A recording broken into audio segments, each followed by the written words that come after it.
Господ е пастир мой, няма да остана в нужда.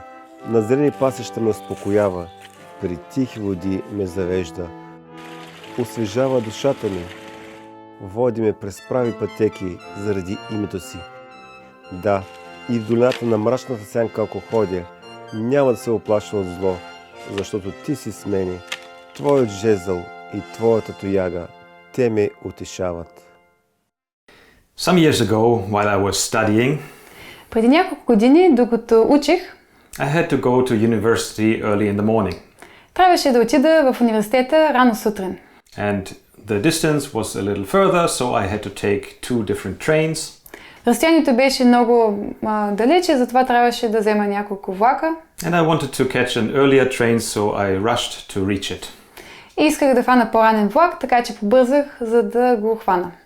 And I entered the train, Качих се във влака. and usually it is very full, По принцип е много пълен, but I was lucky I saw at least one empty seat to sit down.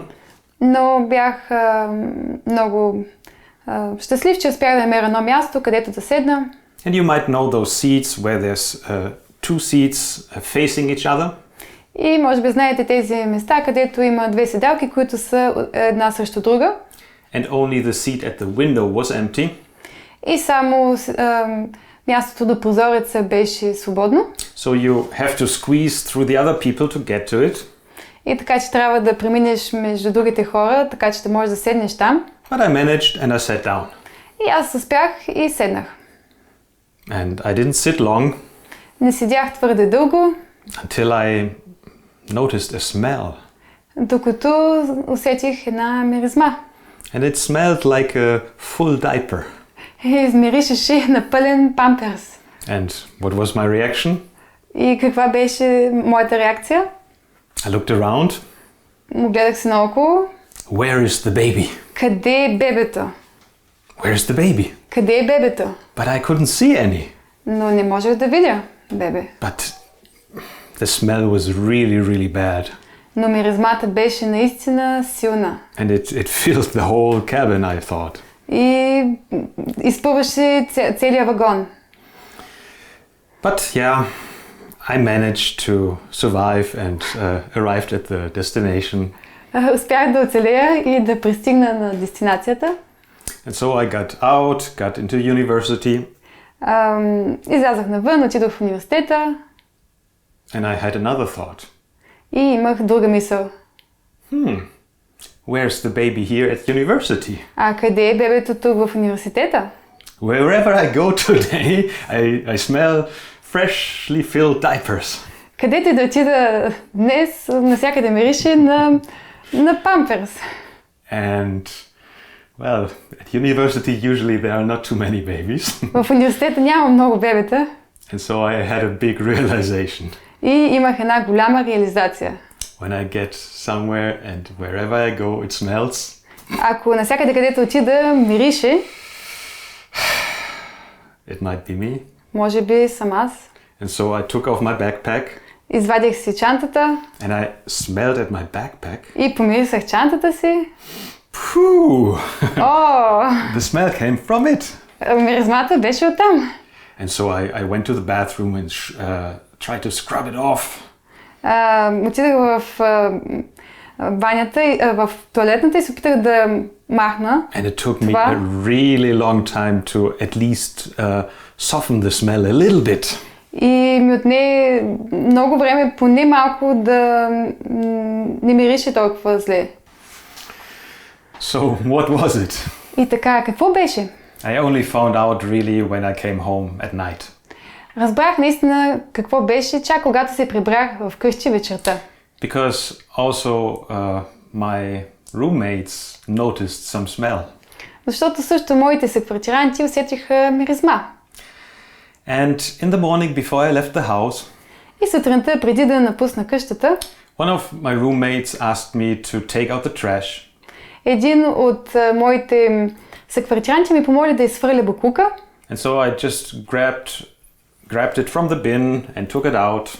И така хванах го извадих го от коша и скарах го навън. And as I've explained, I was a little in a rush. И както ви казах, бързах малко. And I was focused on getting to the train. И бях толкова фокусиран да отида да хвана влака. That I didn't notice that something from the trash was dripping out.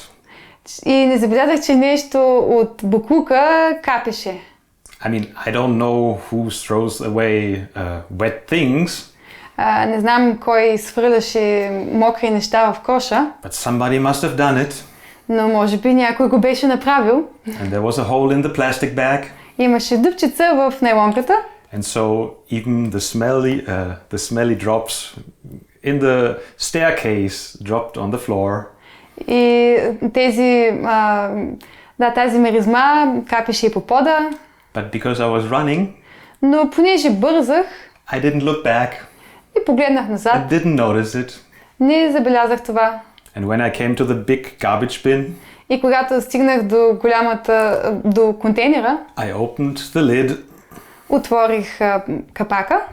I put down my backpack. Свалих си раницата.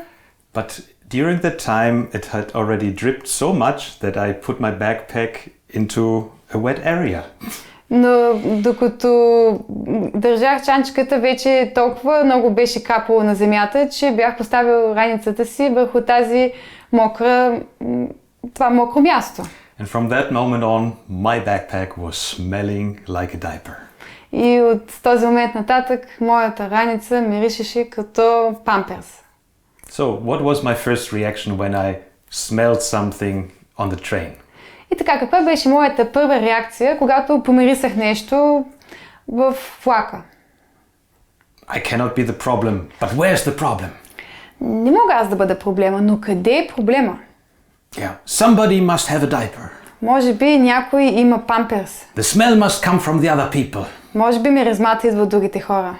And still at university I thought first, where's the baby here at university? И в първи момент, дори като бях в университета, си мислих, къде е бебето тук в университета?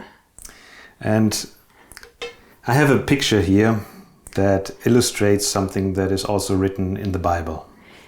И тук имам една картинка, която също илюстрира нещо, което е написано в Библията. Jesus talks about this situation. Исус говори за тази ситуация. That for us it's very easy to see the splinter in the eye of the other person. Че за нас е много лесно да видим съчицата в окото на брат си.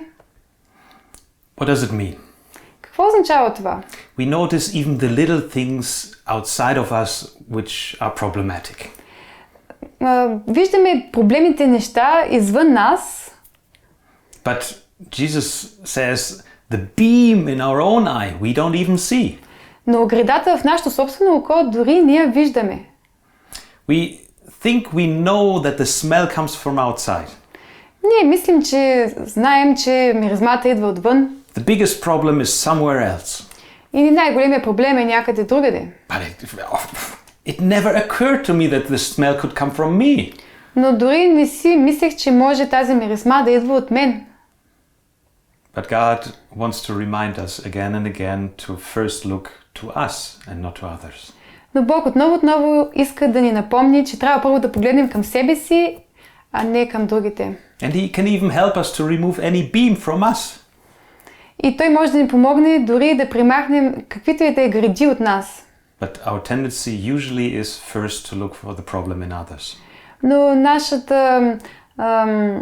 по принцип ние гледаме в проблемите на другите хора. So when you are in a situation where a problem is, и така, ако сте в дадена ситуация, в която има проблем, first we should not even look for defects in others. Първо, дори не трябва да гледаме дефекти в другите. And secondly, и второ, when there's a problem, we might really not know if it's the other person or maybe not us. И когато има проблем, който може да не знаем дали е другия човек или може би сме ние. And we know that the heart is deceitful above all things.